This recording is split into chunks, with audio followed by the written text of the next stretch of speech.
بسم الله الرحمن الرحيم الحمد لله رب العالمين والصلاة والسلام على سيد المرسلين وعلى آله وأصحابه أجمعين وبعد. قال الله تعالى في القرآن العظيم: وما من دابة في الأرض إلا على الله رزقها صدق الله العلي العظيم. محترم حاضرینو، د کرنې، اوبو لګولو او مالدارۍ وزارت په ابتکار د کرنیزو محصولاتو په خزانې نندارتون کې د اسلامي امارت حاضرو مسؤلینو، محترمو میلمنو، زیارکښو بزګرانو او د زراعت محصولاتو قدرمنو سوداګرو ته السلام علیکم ورحمت الله وبرکاتو. هیله لرم چې تاسو ټول به جوړ او روغ یاست او ټول به په خپل ژوند او زندګي کې بریالي او خوشحاله یاست.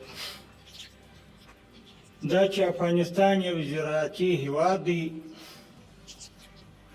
ډېر خوشحاله یم چې نن په یو داسې پروګرام کې ګډون کوم چې د افغانستان د کلیوالي اقتصاد محصولات پکې نندارې ته وړاندې شوي دي. د افغانستان تر 80 سلنې پورې، یعنې تر 80 سلنې پورې ټول خلک د زراعت په کار و کښت بوخت دي او ښه لاسته راوړنې لري او د اکثرو روزګار په زراعت اقتصاد پورې تړلی دی او د همدې سیمو د زیارکښو بزګرانو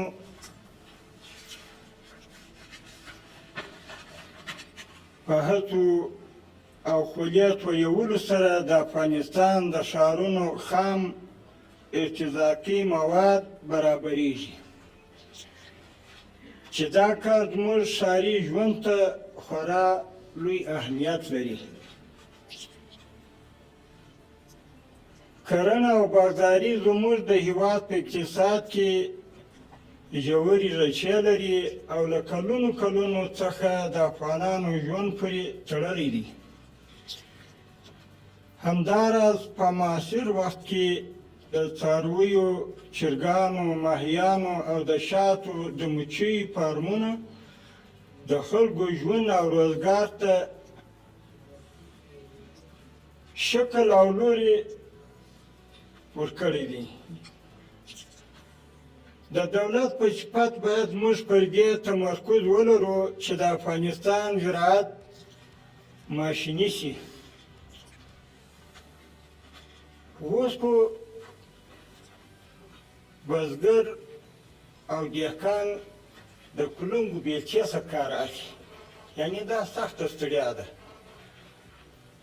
د افغانستان د زراعت دغه که ماشیني شي، دا به یو قسم بزګرانو دهقانانو ته وسایي او اساني پکښې راشي. دا هم یو غټ کار دی او موږ د تجارانو محترمو چې موجود دي که نور ځایو کې دي چې دغه اساني وسایي د بزګرانو دپاره چې په څه طرز برابرېدلی شي باید برابره شي.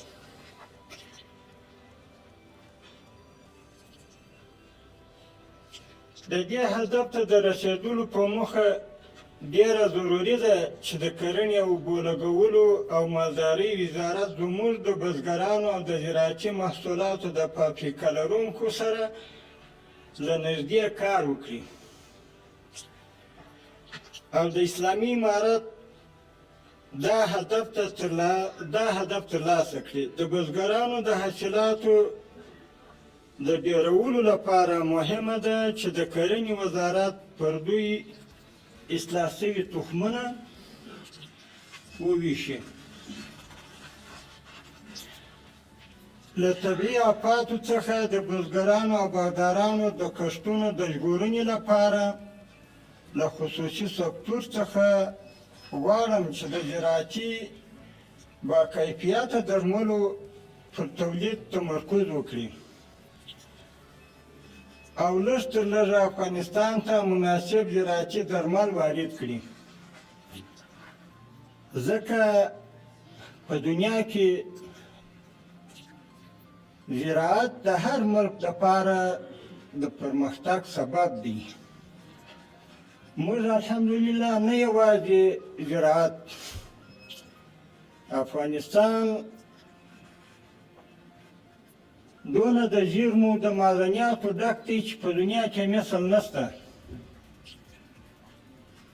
نو که موږ په دې کې لاس سره ورکړو، انشاءالله امنیت خو لکه څنګه وزیر صاحب محترم چې اشاره ورته وکړله، بلکل د ډاډ وړ دی. په ټول افغانستان کې داسې کلی داسې ولسوالي نشته چې په هغه کې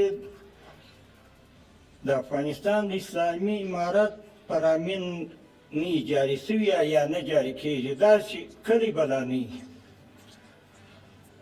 نو چې دونه ډاډمن امنیت په افغانستان کې شته، موږ داسې معدنیات هم لرو که پر دې باندې تجاران وروڼه که په بهر کې دي که په داخل کې د افغانستان وجود لري، غږ کوو انشاءالله چې د دې مخ په ایسته به موږ د معدنیاتو په قراردادونو کې د دوی سره سهولت کوو او دوی چې څنګه وغواړي انشاءالله موږ به هغه قرارداد دوی ته چې هغه د افغانستان د ولس د ملت په ګټه او د ده په ګټه او د ټول افغانستان په ګټه وي، انشاءالله داسې قراردادونه به موږ دوی ته هغه زمینه ور برابروو او ورکوو بیا.